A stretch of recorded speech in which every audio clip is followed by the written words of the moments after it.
안녕하세요. 제가 소개할 사연은 10살 차이 나는 그녀와 여자친구가 된 사연입니다. 저는 37살 싱글남이고 여자친구는 27살로 10년 차이 나는 커플입니다. 여자친구를 처음 만난 곳은 동네 뒷산에 있는 약수터입니다. 제가 사는 곳은 서울공항 맞은편으로 산에 둘러싸여 있는 동네입니다. 성남시에 속해 있지만 차량이 많지 않은 시간에는 강남역까지 넉넉 잡고 15분이면 도착 가능한 곳입니다.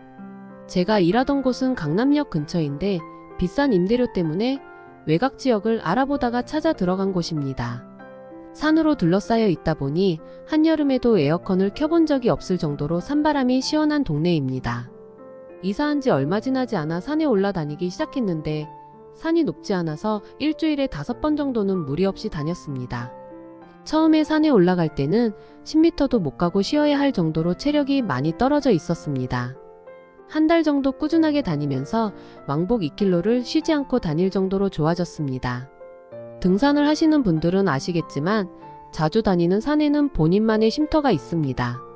남들이 모르는 저만의 쉼터에서 커피 한잔하고 있는데 처음 보는 젊은 여자가 급하게 바위 옆으로 오더니 용물을 보는 것이었습니다.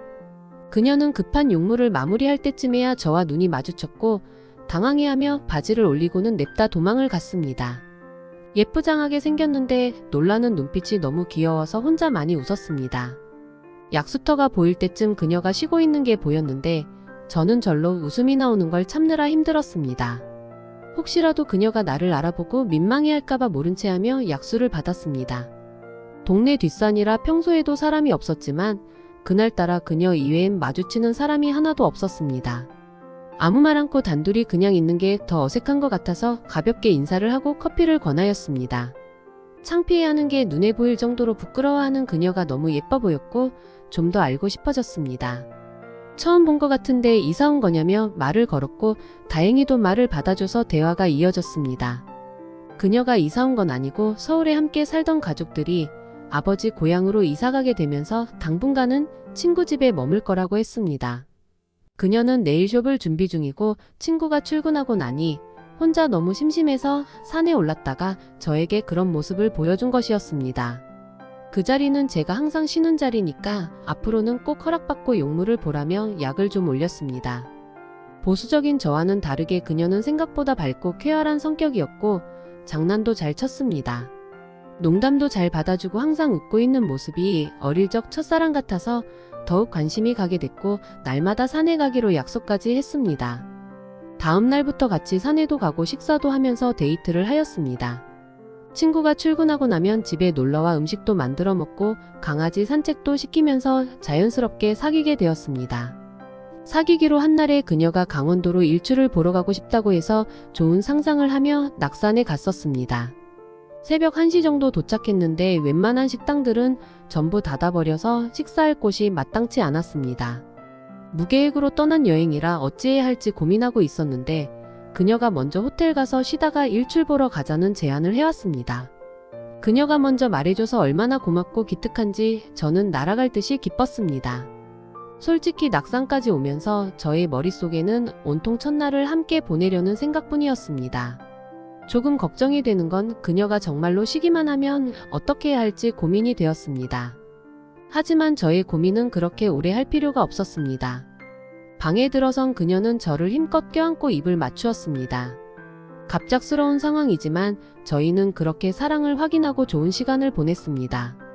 그녀를 처음 보았을 때도 황당했지만 저보다 항상 말과 행동이 빨랐습니다.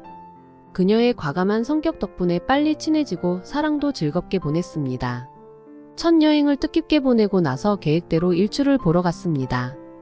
떠오르는 태양은 우리의 밝은 미래를 보는 것 같아서 너무 좋았습니다. 다만 저의 보수적인 성격 때문에 저희는 팔짱도 못 끼고 어깨에 손도 못 올렸는데 그녀에게는 스트레스였습니다. 사람이 없는 곳에서는 손도 잡고 입맞춤도 잘하는데 주변에 모르는 사람이 지나가기라도 하면 잡았던 손을 놓게 됩니다. 한 번은 그녀가 정말 크게 화를 낸 적이 있었는데 그 일을 계기로 저는 조금씩 변하기 시작했었습니다. 영화를 보던 중에 생긴 일인데 그녀가 갑자기 저의 어깨에 얼굴을 기대었습니다. 저는 깜짝 놀라서 어깨를 치켜 올리며 그녀의 얼굴을 밀쳐버리고 주위 사람들을 의식하며 둘러보았습니다. 그녀는 너무 어이없는 저의 행동에 잠시 침묵하더니 아주 큰 소리로 왜 자꾸 출근되냐며 소리를 질렀고 저를 파렴치한 사람으로 만들어 버렸습니다.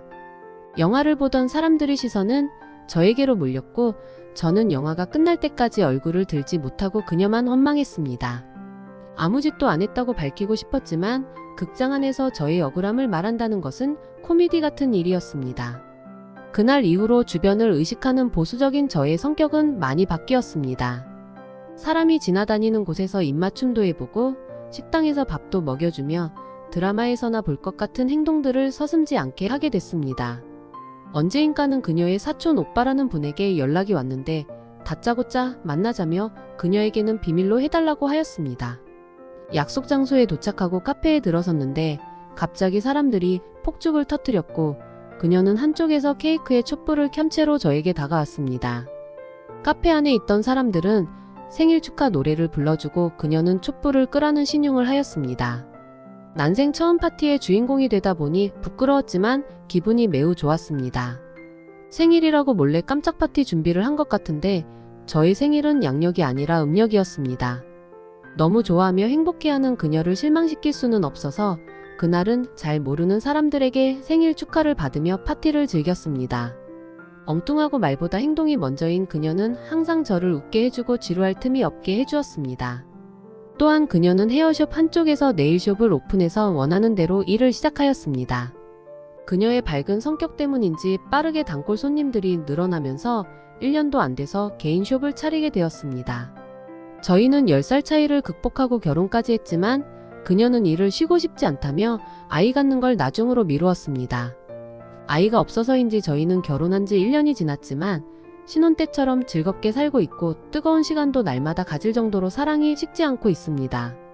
제가 회사를 그만두면서부터 아내를 출퇴근시켜주고 있는데 저에게 그 시간은 즐거운 일상입니다. 산에서 우연히 만나 결혼까지 하고 현재까지 아주 행복하게 잘 살고 있습니다. 저희의 사랑을 영원하길 바라며 글을 마치도록 하겠습니다.